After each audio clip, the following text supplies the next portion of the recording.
Hi, this is Christopher Perrin. Thank you for joining me for this presentation on Festina Lente.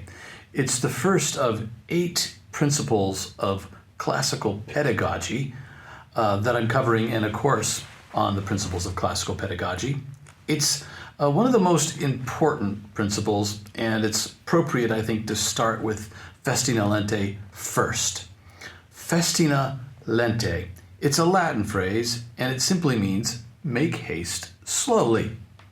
Now, I'm sure you've thought about this idea in various forms before, but have you thought deeply about it in relationship to teaching? That's what we'll be looking at in this presentation when we think about Festina Lente, make haste slowly. But first, to just give it some context, we're talking about pedagogy in this lecture. Pedagogy is one important component of the classical tradition of education, but it's certainly not the only component. Looking at this puzzle, you'll see that there are many things that we, of course, could study when we think about something as huge and long and deep and large as the classical tradition of education. But in the middle of this puzzle, you see that piece pedagogy, and that's what we're focusing on in this course. Pedagogy, and particularly pedagogical principles that inform our practices, thinking first about the ideas that lead to teaching practices. Well, we've also said that there is a competing paradigm for teaching methodology or pedagogy, the progressive paradigm. And I would say from the beginning that I don't think that everything in progressive education and progressive theory of education is to be tossed out and dismissed from the very beginning. In fact, there are several good things that we should learn from progressive pedagogy and study. But the classical tradition is bringing to us another set of ideas that's, I think, been tried and proven that we should carefully consider, as well as modern research, the classical tradition of education and its associated pedagogical principles and practices. So again, by way of context, I would just note that I think that classical education is a traditional approach, something handed down to us of great value that we should perpetuate, at least in some very important forms today. It's a traditional approach to education rooted in Western civilization and culture, employing the historic curriculum and pedagogy of the 7 liberal arts in order to cultivate men and women who would be characterized by virtue, wisdom, and eloquence. Okay, so we're looking at pedagogy. In this course, we're looking at 8 principles. There's actually 10 on this list because those last 2 are covered pretty quickly and are almost very self-explanatory. But nonetheless, 8 important principles, and we're looking at the first one, Festina Lente. We'd also note that in the process of teaching, we are replicating ourselves in our students. So we think about what a good teacher should be, what principles of pedagogy should be employed in various practices. That leads us through a K through 12 education to actually help form a student. Of course, this is scary because the students, after 13 years, become like their teachers. They become like us. But that, nonetheless, is an important context to keep in mind. What principles of teaching lead us to practices that help form human beings? Okay, Festina Lente simply means make haste slowly. The Greek is speuda bradios, but we'll go with the Latin. Festina Lente, make haste slowly. One way of summarizing this, as we will return to at least a couple of times in this presentation, is master each step. In education, the application of this principle, I think, largely is an application to mastery teaching and mastery learning. And we know that we don't master things by flying over them and covering them in a superficial way. We master things by spending adequate and generous, ample time with the things that we really want to know and master and possess. Nothing comes to us really quickly, generally speaking. Now, even those students who are gifted and seem to learn things quickly still need to travel with ideas and concepts and skills over time to make learning permanent and to see that learning in integration, in relationship with other arts, disciplines, ideas, and skills. So it's rarely a good idea to just speed on to the next thing without truly having traveled adequately for mastery in one idea or another. The carpenter's dictum may come to mind as, well, do you know the carpenter's dictum? I'm sure you do. Measure twice, cut once. How many times have you had to travel back to a store to get another 2x4 because you cut the 6-foot one that you originally purchased too short, and now you have to get another piece of lumber? The 10,000 hours is a reference to what studies seem to show it takes for a human being to master any skill over the course of time. 10,000 hours is generally about 3 to 4 hours a day over the course of 10 years. Malcolm Gladwell talks about the studies that evidence this particular reality about human training in his book, Outliers, The Story of Success. You can read about it also in Jeff Colvin's book, Talent is Overrated. Well, 10,000 hours is certainly roughly equivalent to the 10 to 13 years that students will be with us in K through 12 education. We do have a lot of time, but mastery of things comes slowly. I'm going to be referring to Erasmus, Desiderius Erasmus, the Dutch humanist scholar from the 16th century, and his book, The Adages, which you can see online. It's in public domain. I think there's a link to it on this very course page. It's interesting to read what Erasmus says about Festina Lente. Well, first, we might summarize this maxim as keep calm and Festina Lente. But back to Erasmus. Now, Erasmus, if you don't know much about him, was quite perhaps the leading scholar of the Northern Renaissance, humanist Renaissance. He was born in 1466, died in 1536. He said some things that you may have heard of. He said, for example, in the kingdom of the blind, the one-eyed man is king. He also said, when I get a little money, I buy books, and if any is left, I buy food and clothes. So Erasmus, quite a scholar, learned Greek and Latin and great literature, a polymath. Well, here's what he says about Festina Lente. He says this phrase, this maxim, ought to be carved on columns.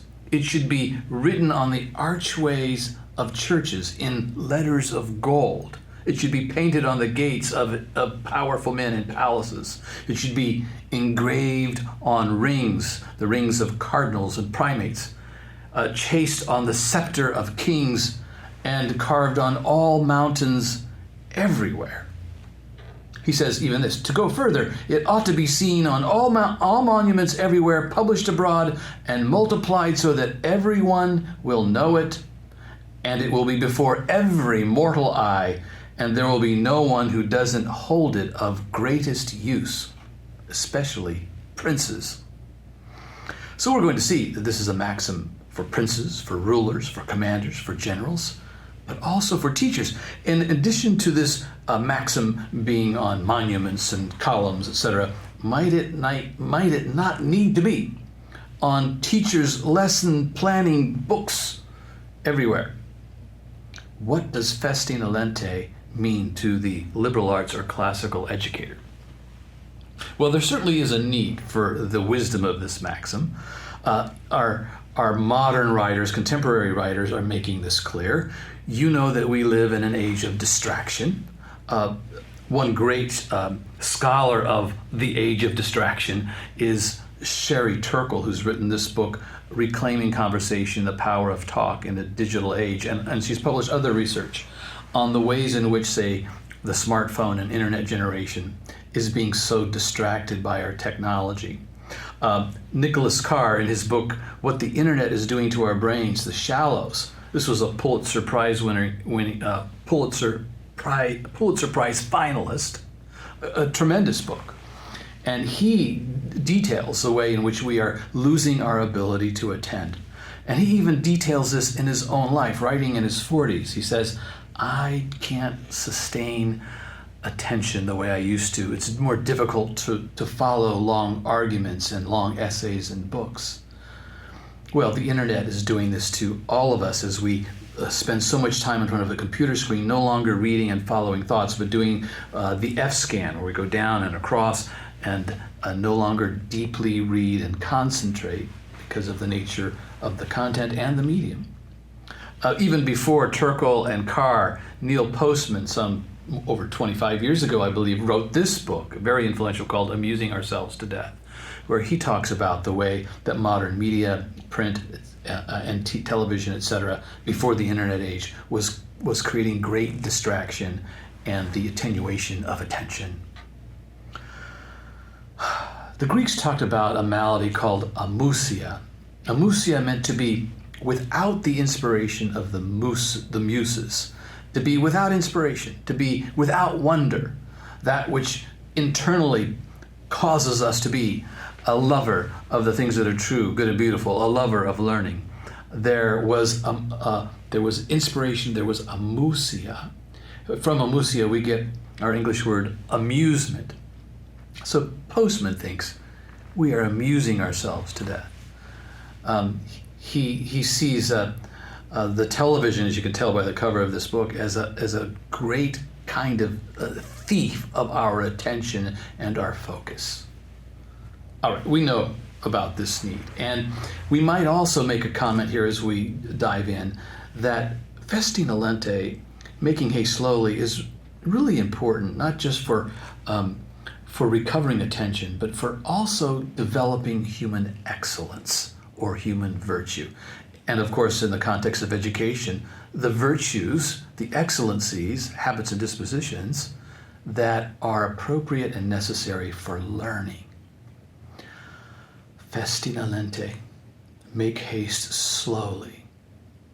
We'll look at the relationship to virtue in a few moments.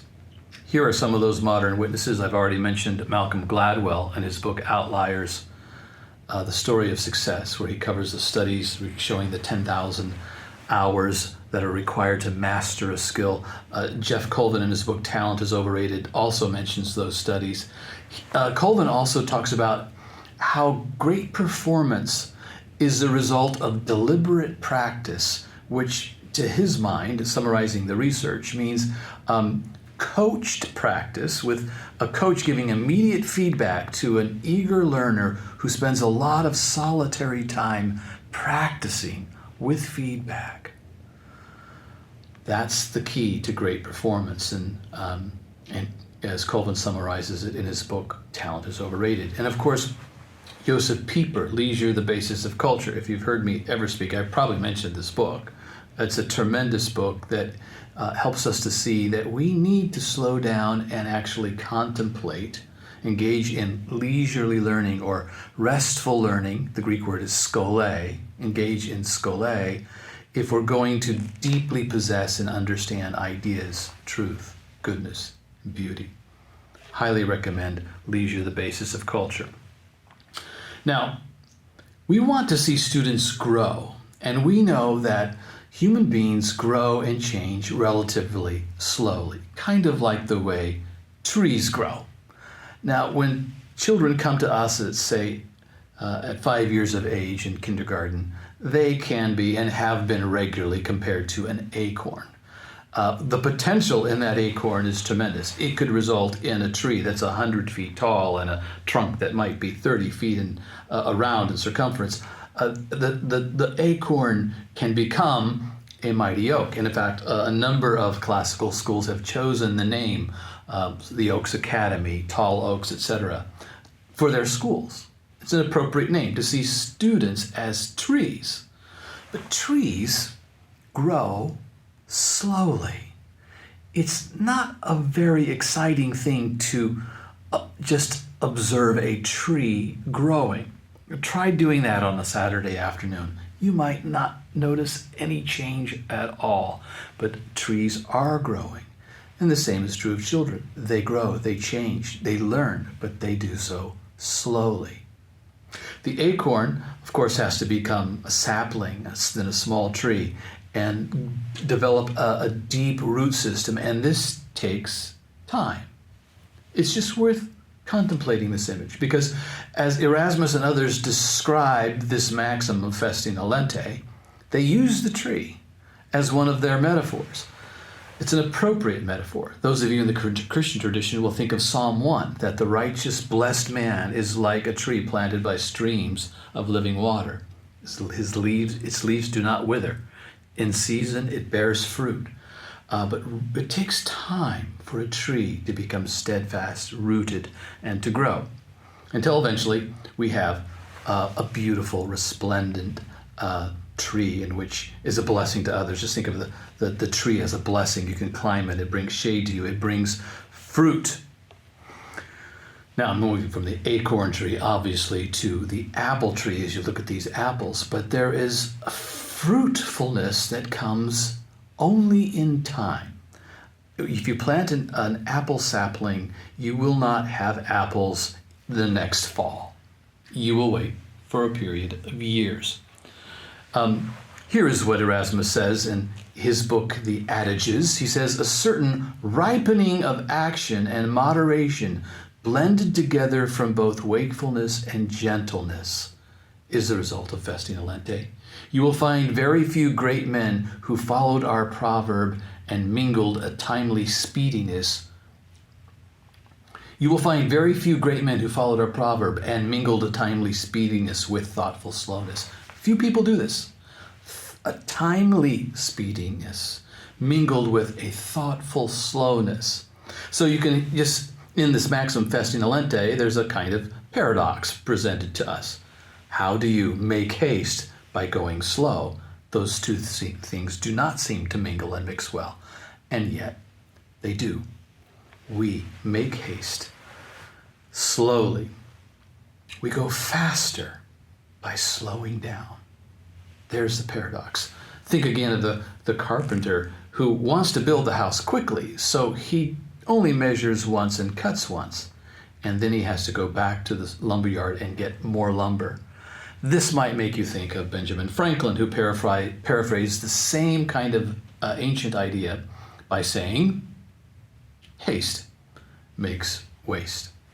So this idea of Festina Lente could also be called in Latin matura lente, because maturo in Latin means I ripen, I mature. We get the word mature, of course, from it. But it also has this additional meaning of I hasten.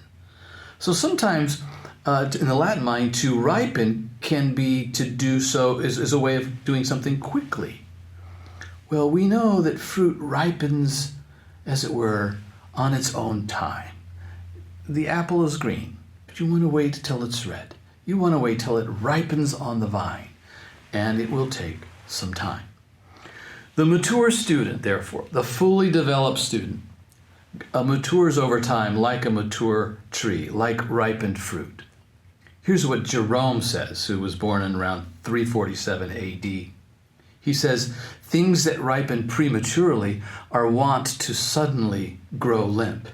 What grows slowly and steadily can endure.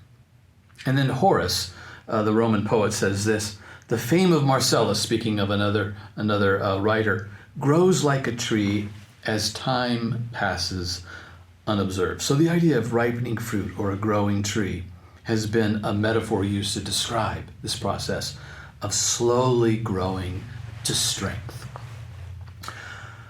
What about virtue formation? Well, think about some of these very important dispositions or virtues that need to characterize a student if you're really going to have a student, or at least a good student.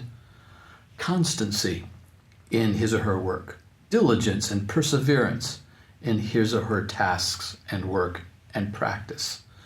These, we could summarize all of these with their synonyms, really, but constancy means to stand. We get from sto stare in Latin, to stand. It means to stand with. So to continue to stand is constancy, despite the winds that might be blowing against you and that might blow you down, to stand steadfast. Diligence comes from the Latin word diligere, which means to love or esteem or to prize. So when you are loving something, you tend to stay with it. You study what you love. And of course, perseverance is the idea of moving through something even when there's some suffering and pain involved. Well, Festina Lente, as you can see, this maxim involves constancy, diligence, and perseverance. It involves this idea of slowly and with a standing against the challenges, continuing to work at a task, and not being so concerned to quickly grasp something, but to allow it to come through a constant exercise. And then it's related to the virtue of temperance, perhaps very clearly so, because temperance is this idea of giving an appropriate or a properly apportioned time to something, to give it the right amount of labor and work and attention. So in temperance, for say, when it comes to say drinking, would be to drink too little and not to be healthy because you're not drinking enough, and then to drink or to eat too much, and that would be excessive. That you could be intemperate on both sides by eating too little or eating too much. Drinking too little, drinking too much. Well, when it comes to the life of a student, study comes to view. Studying too little, being lazy, is intemperate. But so is studying too much or excessively, or bounding forward with excessive ambition to do something that is beyond your capacity. Sertalange, in his book, The Intellectual Life, says that, speaking of this, that the way to get to the sea as a student is not to jump into the sea, but first to travel down the creeks, the streams, the rivers, and then the sea. In other words, things come in appropriate sequence and over time. So temperance is certainly a corollary concept, a corollary virtue to making haste slowly. Fruit comes slowly. Well, what about vice? Well, the vices that correspond with the virtues I just mentioned are easy to name. Constancy is the virtue. Inconstancy is the vice, not staying with something. Diligence, sloth. Perseverance, laziness. Temperance, laziness or excessive ambition. So to overcome these vices, we need to employ the maxim of Festina Lente. Now, this has been emblemized and thought about, this maxim, in a number of ways over the centuries. Here is a coin minted under Caesar Augustus, a gold coin. He was the emperor from 27 BC to 14 AD in Rome. And notice that we have the crab and the butterfly. Well, of the crab, looking at the crab and the butterfly, what represents Festina, and what do you think represents Lente? Well, the butterfly is a little faster than the crab, is it not? So the Festina is the butterfly, the Lente is the crab. There were a number of ways in which this maxim was represented visually, and here's one. Here's what Erasmus says, talking about Augustus and his commitment to this maxim as, of course, a general and an emperor. He says this, that he not only used the phrase Festina Lente very often in his daily conversation, but also frequently inserted it into his language in his official letters, advising by these two words, Festina Lente, that his ministers, inviting them to, in carrying out their duties, advising them in carrying out their duties, that they should employ both the dispatch of efficient business and the slowness of careful reflection. So he thought that all of his administrative officials, military commanders, should be employing this maxim across the administration of his empire. Make haste slowly. The dispatch of efficient business and the slowness of careful reflection. So Augustus was a general, making this maxim very well known. Well, we can go back and even farther back to Plato, who was born around 428 BC, and see him articulating the same idea. He writes, "He who hastens too much at the beginning comes to the end too late. You might imagine that a proverbial wisdom like this has been discovered time and time and time again. No doubt you've discovered this on your own, and maybe you've used other ways of describing this idea. Maybe you've heard Benjamin Franklin's haste makes waste, and that's been the way you've described it. Or maybe you've quoted the carpenter's dictum a lot, measure twice, cut once. But has it seeped in to your pedagogy and your teaching? That's the question that's before us in this presentation. Can we take this well-known idea and stop ignoring it when it comes to our teaching? That's the challenge. And it seems to me we have somehow accrued habits of teaching that do cause us to become unconscious of this idea and not to apply it. Maybe it's because we've just imitated so many of our own teachers who seem to have not applied this wisdom in their teaching. How many teachers have we had who covered material but didn't actually require us to master concepts and ideas and skills? Erasmus also speaks about Plato and how Plato describes the soul in three parts, having reason and then appetites and desires that needed passions that needed to be restrained by reason. And so here we have the passions represented by the horses and reason represented by the charioteer. The passions of the mind should be restrained by reason as by a rein.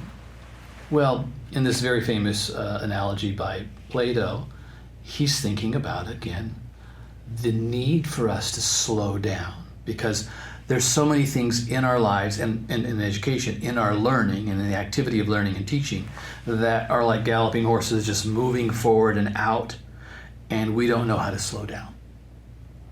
So what are the reins? What is going to rein in all of that activity of the classroom that is not actually leading to mastery? What kind of stuff do we do that turns out to be activity that maybe we just shouldn't be doing at all, or should be doing a lot less of? So this analogy can lead us to think that way. Well, here's some other great minds on Festina Lente. Aristotle, for example, he was born around 384 BC. He says, once you've decided on something, you should do it quickly, but that you should make decisions hesitantly. Be slow to make an important decision, but once you've decided, then act, and act decisively. Cato says, fast enough if done well enough. And Jerome, in one of his letters, describes how he heard this as a chant, and the whole class, the whole school apparently would chant this phrase, fast enough if done well enough, and he laments that he didn't pay enough careful attention to it. The Roman writer Sallust says, before you begin, think, and when you have thought, you need to act quickly. You've heard this phrase in one way or another. Think before you speak. Think. Do we give adequate time to our students to think and reflect? Another Roman writer, Publianus, says, you should make long preparations for a war so that you can win it more quickly. And the Roman emperors testify to this as well. The Roman army would prepare long and well and thoroughly, and then they would win like lightning. Long preparation, quick, decisive victory. Quintilian, and he is an educator and is speaking about education. The Education of an Orator is a book. He says, that type of mind which develops too early hardly ever comes to bear fruit. This should challenge our thinking. We should at least stop and pause ourselves and do some of our own Festina Lente. In fact, as we cover these principles of pedagogy, we need to Festina Lente, make haste slowly as we move through them and reflect on them deeply, and not just cover these principles as if they're going to be only needed to be memorized and defined on a Friday afternoon quiz. What do they mean? What are the implications of them? Think of the implications of this saying, this way of describing Festina Lente by Quintilian. That type of mind which develops too early hardly ever comes to bear fruit. Now, if he's being truthful and he's right, it means that some can develop early and still bear fruit. There's the exceptional student who can do that. But it's not wise to assume this is going to be the case with any student. One implication of this would mean don't allow your students to bound on too quickly, too fast, because they're gifted and can move on to the next level.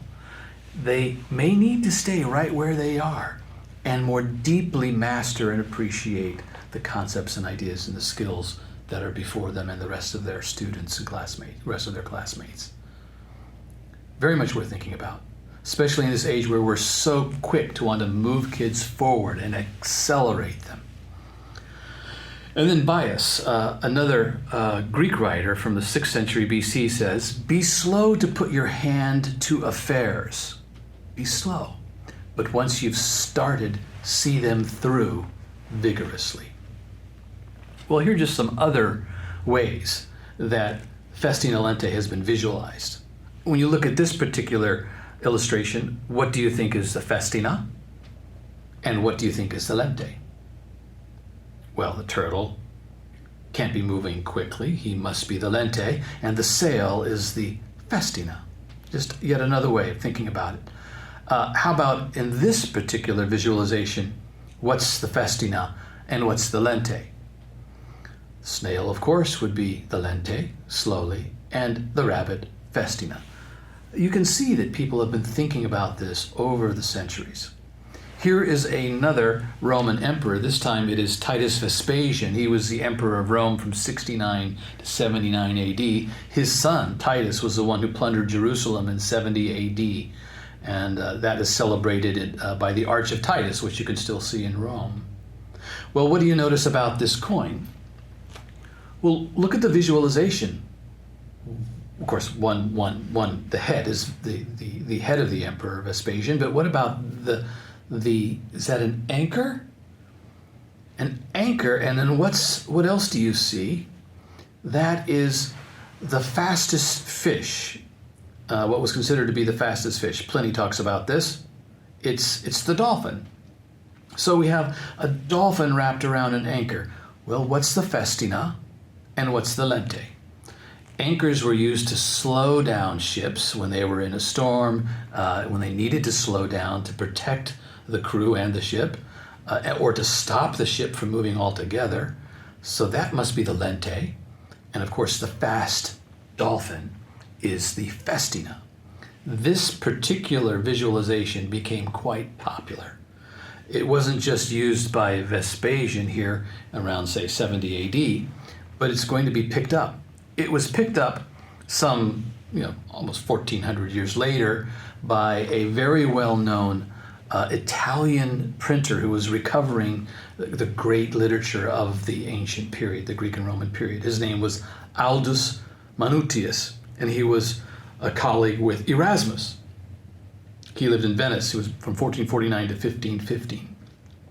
Well, he chose this as a publisher and editor of new editions of texts that he was seeking to publish, like say Cicero and Suetonius, any of the great Greek and Roman writers. He was seeking to publish correct, accurate editions of those writers, and collecting many texts, comparing them, trying to eliminate corruptions and inconsistencies, and release a corrected good text.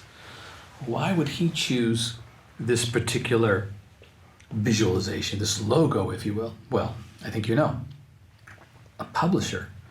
And this is what I do.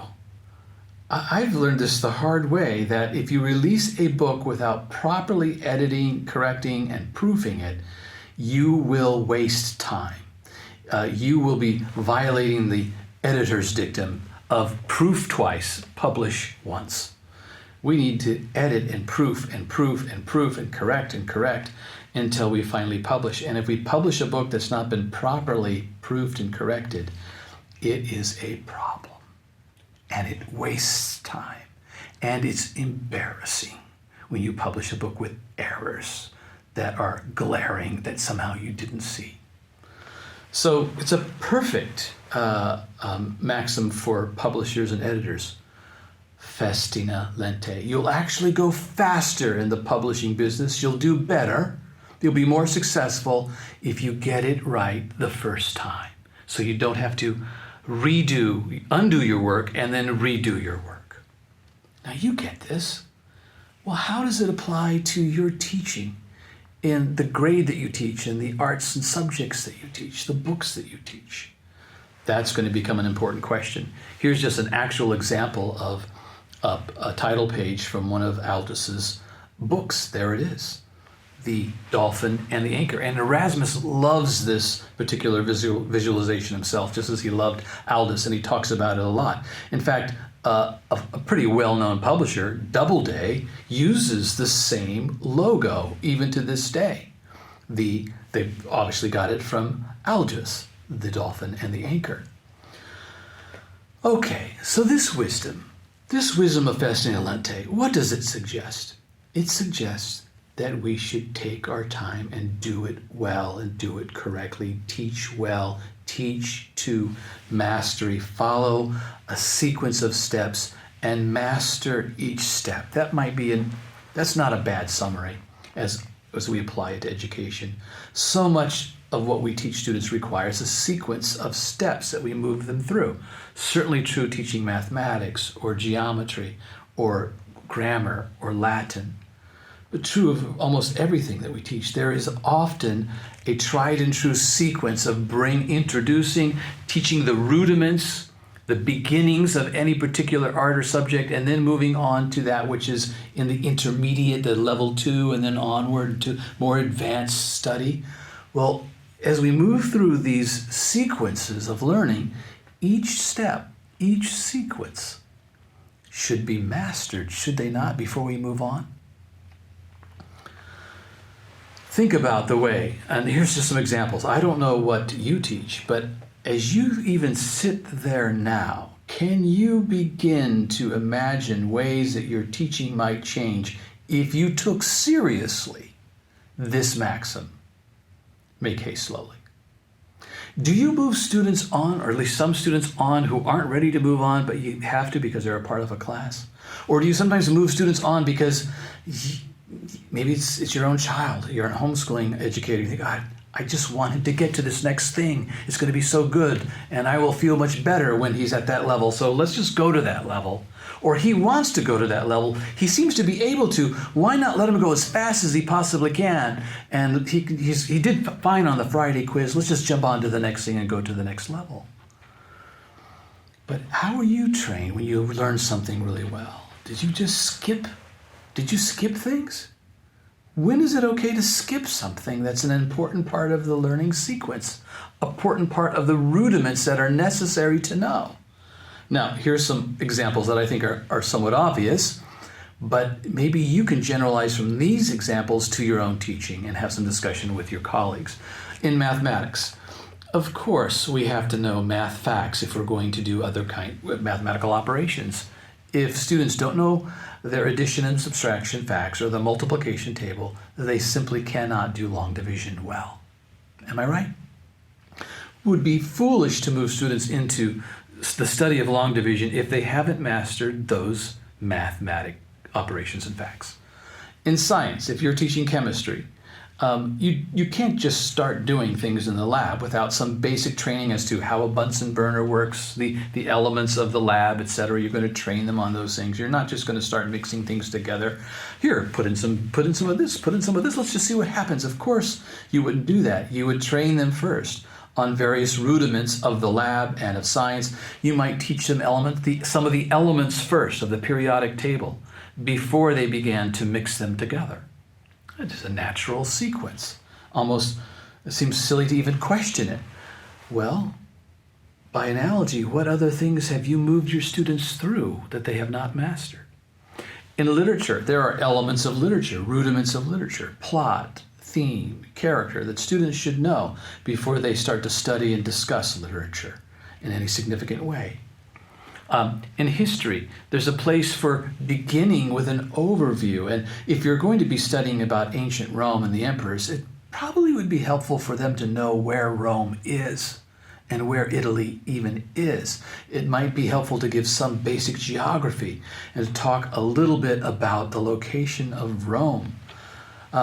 When we begin to teach reading, of course, we start with letters and phonemes. And of course, there's a debate about whole language versus phonics education. I think there's a place for teaching some sight words, but in the main, you want to teach the students how to decode words by understanding how letters form words and blends, and first 3-letter words and then larger words, until they can actually sound out or decode any word that they see, at least most words that they see, so that when they see a new word, they can break it down and read it. So we teach phonics, phonemes. In teaching a new language, we have to give some vocabulary. We have to teach some words along the way. With music, we might start with some basic concepts like pitch and tempo as we're beginning to teach them to analyze what they're hearing. And of course, sports is full of analogies. In sports, coaches will often say, almost always say, it's important to master the fundamentals. In football, it's blocking and tackling. In baseball, it's throwing and catching. In basketball, it's dribbling and passing. You have to master those things really, really well until it becomes, as it were, almost second nature if you're going to move on to other aspects of the game. The rudiments, the fundamentals come first, and they must be mastered. Now, some would ask, well, is this idea of Festina Lente? So I hope you'll take those ideas and discuss them with your colleagues and ask yourselves how you might be able to teach towards mastery in what you do.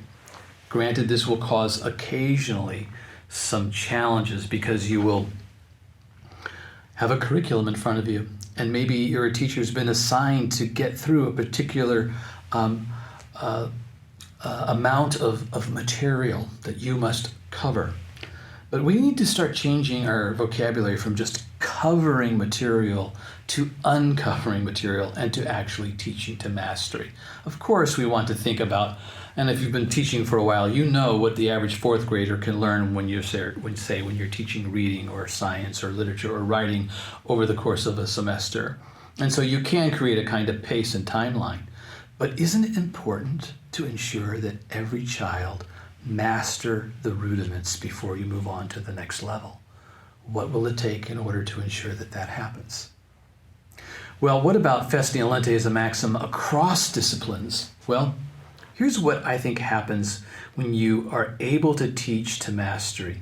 In any discipline, it results in fluency, where a student does not have to stop. Fluency means that you can continue. If you're fluent in Spanish, you don't have to stop and look up a word, or you don't stutter as much and say, well, excuse me, por favor. You can just continue the conversation. And in mathematics, you don't have to go look up the times table, because you have things in your memory that you can immediately access that keep you fluent and moving. And that's the second point, of course, that when someone has been taught a skill or an idea to mastery, it's just there, as it were, available for immediate recall. There's a treasury of memory that has been built up. And so the student who has been trained to mastery has a kind of second nature ability, like the great athlete who can switch hands when he's playing basketball, or dribble behind his back or between his legs, and know when to do it, it seems, in a split second, because it's become, as it were, second nature or automatic. That's the result of training to mastery. And a student who's also been trained this way has a clear sense of orderliness when it comes to learning. He's been coached to master steps in a certain sequence and order that have imparted to him fluency and capacity and ability. And he begins to think, even maybe unconsciously, that I can do that in any area of learning. In other words, he's acquiring a taste for mastery. He knows something about how it's done now. And so even if he's in his own backyard and he wants to learn how to build things out of wood, he assumes there's a process of learning how to use the tools to actually make things out of wood. And he goes through a process of learning, and he might even seek out a coach or a teacher to apprentice him.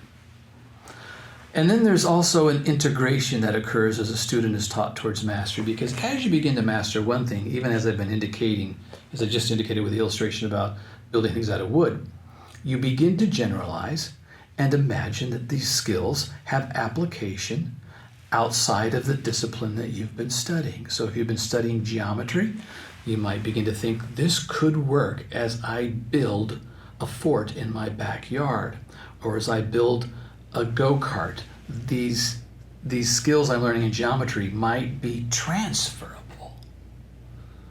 And you begin to think about geometry in relationship to building things. That would just be one integration among just many, many integrations. That begins to happen. And then finally, there's a kind of contentment that begins to settle in on a student who has been trained to mastery, a kind of confidence that he has actually learned to master something. There's a kind of delight that comes when you know that you know. And you know it so well that it's just that the information is there available by means of immediate recall. The skill you can call upon and exercise immediately because you've been trained to that point of mastery and fluency. I'll conclude with just some implications, and I would encourage you to think about the same. What are the implications of this maxim? Well, one, we should teach to mastery. We should also know what's core and what's peripheral, because we can't teach everything, say, in 3 or 4 months that we might want to teach in a math class or a Latin class or a history or literature or a science class. So we have to keep some things out if we're going to master anything. And if everything is important, nothing is important. So what is core that your 4th graders or your 10th graders or your literature students or your science students will know, that you will be accountable to impart to them as knowledge of ideas, skills, facts, to the point of mastery? Now, there may be an ideal here, because maybe in a class of 20 you can't get them all there at the same time. But nonetheless, what is your core? What is that which you are seeking to give to your students by means of mastery? Another implication is just don't skip important things. Don't skip the things that are truly rudimentary that must be known. Don't bound ahead. Embrace review, because one way of mastery, one corollary to teaching to mastery, is to keep coming back to something by regular practice and review until it becomes permanent. We'll see that this is actually another pedagogical principle, repetitio, repetition. Be wary of acceleration for acceleration's sake. If it means skipping something important, the student ought not to accelerate and jump and bound ahead. Slow learning may be the best learning. Now, be aware of how you have learned, because you might be under the curse of knowledge. If you know the periodic table so well as a chemistry teacher, you know the Latin rules of grammar so well because you've been doing Latin for so long. You certainly know your multiplication table and your math facts. And so when you're teaching mathematics to 3rd or 4th graders, it's just there. You do have automatic recall, but you may have forgotten the time it took for you to master those skills and those ideas and that knowledge. And so then you might get impatient and think that you can just cover this material quickly and the students should know these things. But if you could remember how you learned, it took longer. It took practice and review. So we have to remember the steps that we've gone through. And if we can't remember, we nonetheless have to be disciplined to put ourselves in the shoes of a new learner who doesn't know what we know, and give them the time to truly master the ideas, the concepts, and the skills and the knowledge that they will need to move on and to continue growing. Because they are going to grow strong and tall, but they're going to grow slowly. Festina, Lente. Well, thank you for traveling with me in this presentation on Festina Lente. I'll see you next time for our second pedagogical principle, which is another sister concept to this one, and that one is multum non multa, much, not many. I'll see you then.